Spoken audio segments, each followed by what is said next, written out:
Welcome back. On to a CNBC TV18 exclusive. Then my colleague Shilpa caught up with Hari Menon, the co-founder and CEO of BigBasket, and spoke to him about reports of fundraising and fundraising externally and concerns over competitive intensity. Listen in. I'll start by asking you the question that everyone's been talking about lately is that there were reports that, you've been asked to raise more funds, externally raise funds, and also the fact that, there's been some concerns over the competitive intensity and the fact that BigBasket is probably not doing as well as the other quick commerce players. So just wanted to understand your view on that. Are you looking at raising funds externally, to what tune? Oh no, I'm not going to be able to answer that because that's not something I can talk about right now. Right. The other part of your question is it's a completely incorrect report, and I don't think whatever you read in that ET is correct at all. Okay. Right?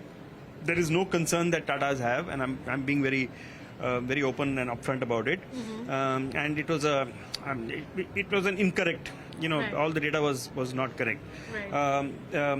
Tata's we're doing so much actually going forward. Mm-hmm. The reason that from a quick commerce numbers perspective, we are still large as an e-grocer because we have two Right. businesses, right? Right. And it's because we started late, right? We came a year late.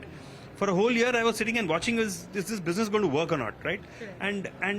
And we already had a large running business. So for me, there was no urgency in jumping into something unless I knew it's going to work.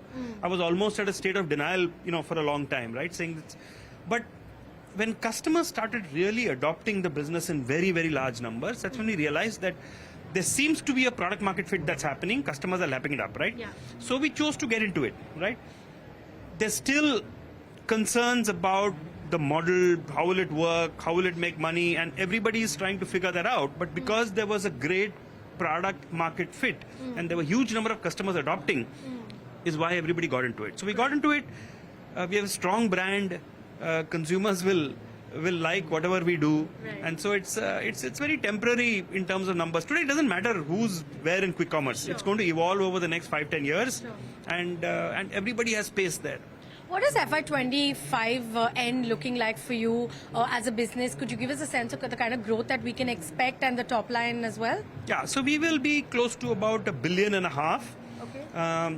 When we close this year, dollars, which is equivalent to about 12,000 crores, is what we will do end of this year, and that settles all your questions on, what our numbers will be. So that's a reasonably large size, right? Right. We are trending today at close to about, on a run rate basis, about 1,200 crores a month, which is a run rate of currently 14,500 crores. Right. I think we will end up with about 15,500 crores next year. Right. And that's where we are headed.